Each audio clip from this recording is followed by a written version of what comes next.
বাবার হাতের বাজার আর মায়ের হাতের রান্না এই দুটোর কিন্তু একেবারেই কোনো তুলনা হয় না।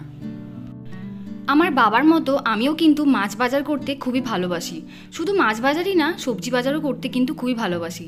আর আমার এই কুকিং কন্যা চ্যানেলে আজকে আমি আমার মায়ের হাতের ইলিশ মাছের একটা রেসিপি দেখাবো, যেটা আমি খুবই পছন্দ করি। তো চলুন রেসিপিটা স্টার্ট করা যাক।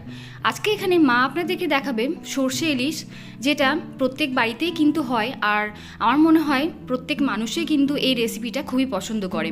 তো এখানে প্রথমে কড়াইতে কিন্তু ছোটো চামচে 6 চামচ মতো সর্ষের তেল দিয়ে দেওয়া হলো গরম করতে। আর এখানে ইলিশ মাছগুলোকে নিয়ে নেওয়া হয়েছে ধুয়ে, তার মধ্যে দিয়ে দেওয়া হলো স্বাদ মতো নুন এবং খুবই সামান্য পরিমাণের হলুদ দিয়ে খুব ভালোভাবে কিন্তু মাখিয়ে নেওয়া হচ্ছে হাত দিয়ে। এদিকে তেলটাও গরম হয়ে গেছে, মা এখন একে একে একটা করে মাছ ছেড়ে দিচ্ছে তেলের মধ্যে। যখন আমি কলকাতায় থাকতাম এবং একা হাতে রান্না করে খেতাম, তখন বাবা একবার আমার মনে পড়ে কলকাতায় ইলিশ মাছ কিনে আমায় বলেছিল রান্না করে নে।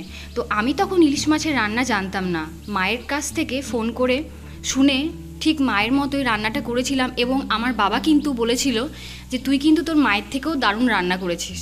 তো আমার কাছে কিন্তু এটা খুবই ভালো লাগে, এবং এখন যখন বাপের বাড়িতে ইলিশ মাছ আসে তখন একদিন মা রান্না করেন আর পরের দিনটা আমি রান্না করে বাবাকে খাওয়াই।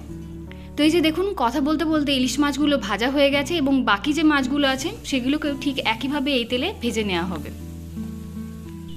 এই গরম গরম ইলিশ মাছ ভাজা দেখে অনেকেরই হয়তো এখন জিভ দিয়ে জল পড়বে, কারণ এই গরম গরম ইলিশ মাছ ভাজা এবং মাছ ভাজার তেল আর ভাত আর আলু সেদ্ধ, এটা কিন্তু দারুণ লাগে খেতে।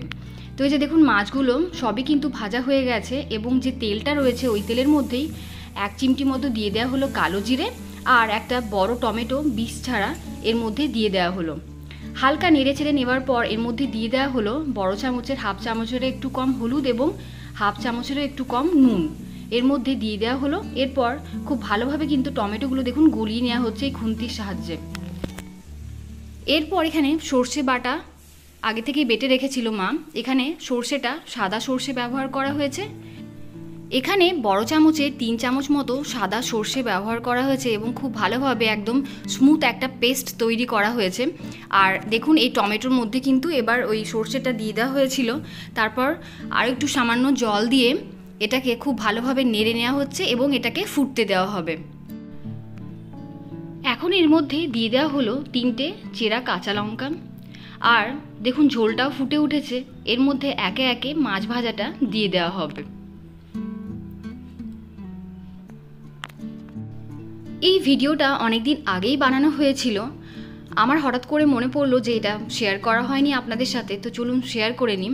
আর এটা যখন আমি ভিডিওটা দেখছি, আমার না লিটারেলি জিভ দিয়ে জল পড়ছে, যে এটার একটা পিসও যদি আমি আমার এই গরম গরম দুপুরের ভাতে পেতাম, তাহলে ভাতটা কিন্তু একেবারে জমে যেত। তো এই যে দেখুন, হালকা এটাকে মা নেড়ে নিল। এখন একটা ঢাকনা দিয়ে মাত্র 2 থেকে 3 মিনিটের জন্য এটাকে ঢেকে দেওয়া হবে।